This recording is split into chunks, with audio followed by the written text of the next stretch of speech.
catat baik-baik ucapan Syekhul Islam Ibnu Taimiyah berikut ini. Ini penting. Ucapan beliau bagi para korban-korban kezaliman manusia. Ya enggak?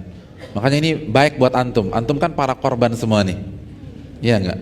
Sama kita semua. Siapa sih yang enggak difitnah orang? Siapa yang enggak digibahi orang? Siapa yang enggak ditipu orang? Kita semua ini korban. Dan kita juga pelaku pada waktu yang sama mungkin. Nah, kalau kita korban, Syekhul Islam mengatakan begini. Ini luar biasa perkataan ini. Kata beliau, "Idza ra'aita ahadan adzahun nas wa la ya'udu ila nafsihi bil laumi wal istighfar fa'lam annal musibah hiyal musibah."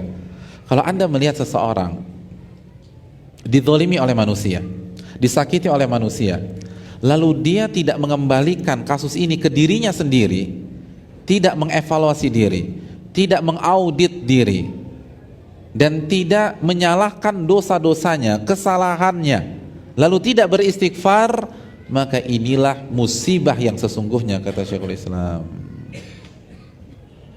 Oh, dalam tuh. Jadi kalau kita dilecehkan, dihina, dibohongi, ditipu, yang pertama kali harus kita lakukan evaluasi diri. Karena Allah berfirman dalam surat Asy-Syura ayat 30, "Wa ma asabakum min musibatin fabima kasabat aydikum." Apapun yang menimpa Anda itu disebabkan dosa-dosa Anda. Dosa. Ini gara-gara dosa nih.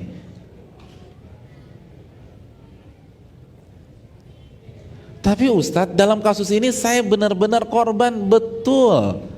Dalam kasus ini Anda nggak berdosa. Tapi apakah ketika Anda hidup Anda cuma berinteraksi dengan satu kasus?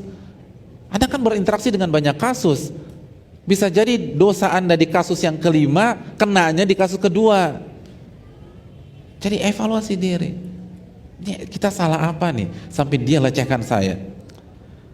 Saya khilaf apa sampai dia fitnah saya? Evaluasi diri. Dan ini penting.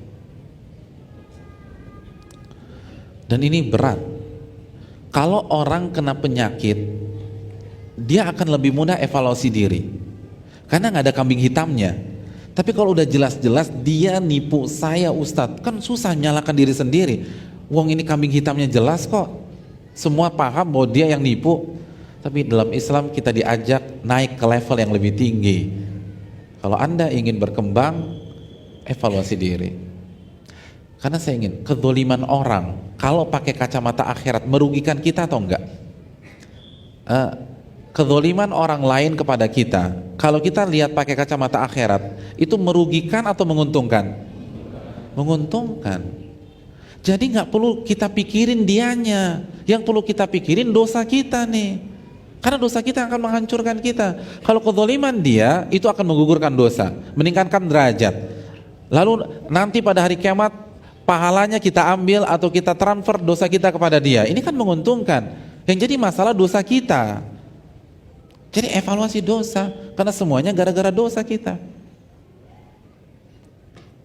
Saya ingin tanya sama antum. Antum punya masalah dengan mafia nomor 1 di Bandung. Lalu antum digebukin. Yang gebukin antum mafianya atau anak buahnya? Anda tanya, yang gebukin antum mafianya atau anak buahnya? Anak buahnya. Mafia mah gak main sama antum. Ada yang bisa selesaikan dia? Siap dan selesai antum gitu loh. Anak buahnya. Sekarang antum punya masalah dengan syadidul iqab, al-jabbar, al-azim, malik yaumiddin, Allah subhanahu wa ta'ala. Maka Allah dengan mudah membalas antum melalui hamba-hambanya. Itu yang harus kita renungkan. Jangan melihat pakai kacamata kuda.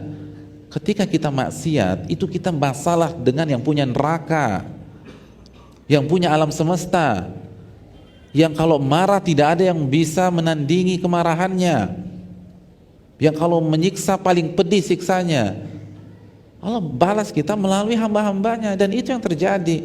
Jadi ketika dizalimi orang, nggak usah mikirin dia, mikirin kita lah. Ini kita masalah nih kita. Allah balas melalui dia. Dan ini konsep berpikir luar biasa. Kenapa? Karena dengan kita punya konsep ini, kita akan semakin berkembang. kita akan semakin cerdas secara emosional, kita akan semakin dewasa, kita akan semakin bertakwa, kita akan semakin beriman. Kalau fokus kita kepada tuh orang dan kezalimannya, maka waktu kita habis cuma mikirin dia doang. Orang kalau lagi kesel, lagi kecewa, biasanya dia ngapain? Dia curhat misalnya, dia ceritakan kejadiannya kepada sahabatnya. Curhatnya kan bukan 5-10 menit, misalnya curhat 2 jam, berarti 2 jam itu habis percuma, cuman melampiaskan aja. Tapi kalau kita kembalikan kepada diri sendiri, 2 jam itu kita bisa gunakan untuk mengaudit dosa kita. Kita tahu akar masalahnya, lalu setelah itu kita selesaikan dan kita semakin dewasa, semakin bertakwa di kemudian hari. Ini luar biasa. Mas, ketika kita dizalimi semuanya, saya, antum dan kita semua, itu gara-gara dosa. Siapa yang maksum? Dan kalau akar masalahnya enggak diobati, maka akan terus berimbas ke depan. Saya ingin tanya, kalau antum luka, terus luka antum infeksi, maka tubuh antum apa yang terjadi? Panas, demam. Yang antum harus lakukan apa? Minum aja, atau bersihkan tuh luka. Lukanya harus diobati. Karena kalau hanya meminum pereda panas dan infeksi itu terus berlangsung, maka hilang, timbul lagi, hilang, timbul lagi, hilang, timbul lagi. Tapi kalau kita langsung ke titik, selesai masalah. Jadi bisa jadi ketika kepala yang pening dan kepala yang panas, itu masalahnya bukan di kepala, di jempol.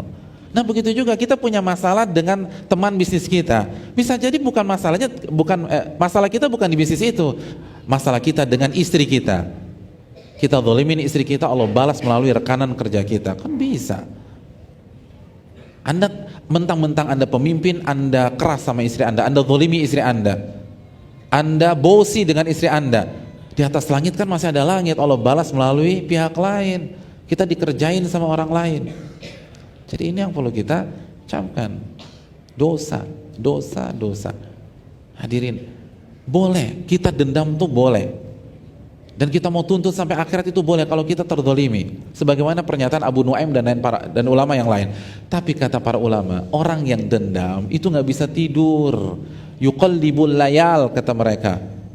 Karena orang yang dendam dalam hidupnya menyimpan kemarahan dan dendam kepada seseorang, itu selalu dihantui perasaan marah. Mau makan ingat dia, mau nyuci ingat dia, mau ngaji ingat dia. Sampai kapan sih kita mau habiskan waktu kita seperti itu? Hidup ini cuma sekali, masa kita nggak bisa bahagia? Tapi kalau kita bersihkan hati kita, nggak ada dendam sama sekali, lalu kita sibuk memikirkan dosa-dosa kita, kita akan menikmati hidup yang hanya satu kali ini. Wallahu ta'ala bishawab.